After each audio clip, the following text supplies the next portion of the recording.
is your sense you're getting from the White House and from many of your colleagues about how this is sorting out or not sorting out? Go big. The bottom line is I've been on the Hill all day. I haven't seen this kind of spirit since 9/11.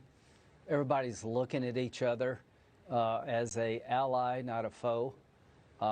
People in America, you begin to see the best of the country. The young lady on the show before delivering food to elderly people, allowing seniors to shop ahead of everybody else in grocery stores.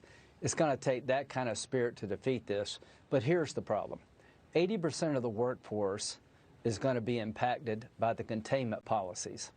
The money we're spending to deal with health care is going to pale in comparison with the money we spend to stabilize the economy.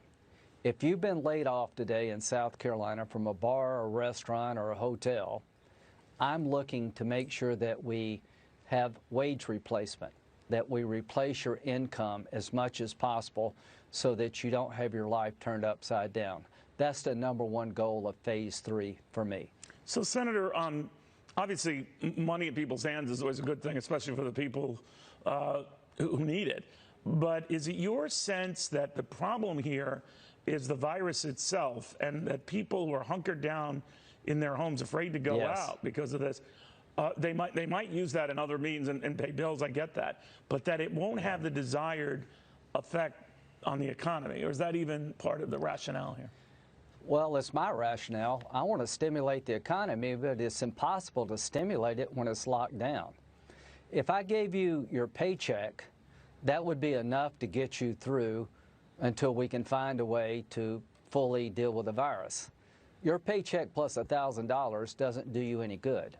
Instead of getting a government check, I want you to get your paycheck as much as possible. No, so I get that. Do you wonder, though, if this drags on a while, though, that people are going to be frozen in place, regardless of what stimulus is coming their way?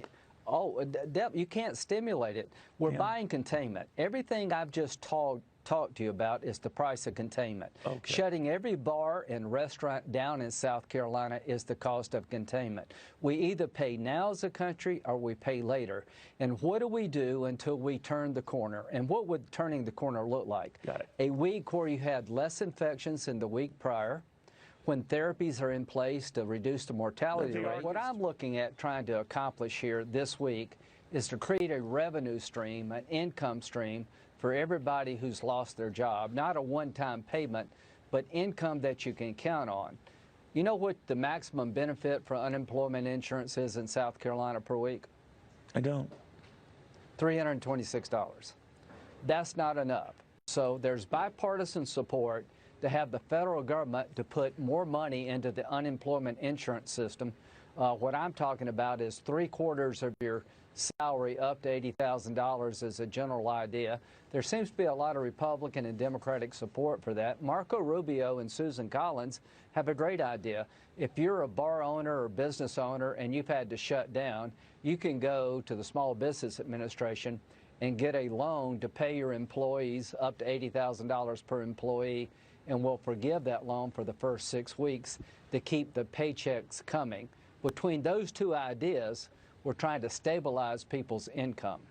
You know, what's interesting in the middle of all of this, and it can't be helped, but we're looking at a possible recession. Goldman Sachs says in the very quarter we're in, Senator, and that it could linger for a while. Even Secretary Mnuchin, even though the president corrected him, said if this whole measure were not to pass or ultimately be signed by the president, unemployment could jump up to 20%. What did you think of that? Well, I think the unemployment rate in this country is far more than 20%. I think we've locked the whole economy down. People are not unemployed. They've been furloughed because of a medical condition. Nobody's lost their job because of bad economic policy. People are out of work to contain the virus. No, there's no doubt. You're exactly right about it. Are you worried that whatever the reasons, it's going to grind this economy to a halt for an extended time and maybe for right through the election? Here's what I think. I think the containment policies are aggressive and will pay dividends. I'm looking for 3 things. 1 week where the infection rate is less than the week before, when therapies save lives, and when a vaccine is on the horizon. When those 3 things happen, the economy will begin to work again. It can't be stimulated. It is completely shut down as part of containment. So the #1 issue for me, and I'm a broken record here, is I want you to have an income stream until we can contain the virus, not a one-time payment from the government. That income stream can come from your employer through loans to them or through increased unemployment benefit checks. You know, Senator, when you look at this and what's happening right now, the feeling seems to be that cities are emptying out, and in Right. countries like Italy, the whole country is essentially in a lockdown. Right. Everyone's quarantined Right. inside their homes. Now, I have some Italian relatives who are singing from their windows, so they're putting up with it the best they can, Senator. But do you think that could happen here? Should it happen here? Well, our current policy is stay away from places where there are more than 10 people. When you apply that rule to the economy, how many people will stay in business?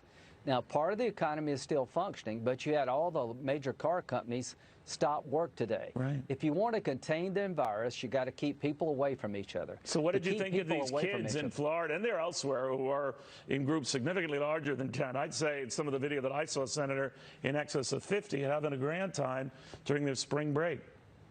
You're doing the country a great disservice. You're putting your parents and grandparents at risk. We need the spirit of World War II, where everybody was in it to win it. The war on terror, 1% of the country has been fighting radical Islam. In the war against the coronavirus, all of us are key players. All of our soldiers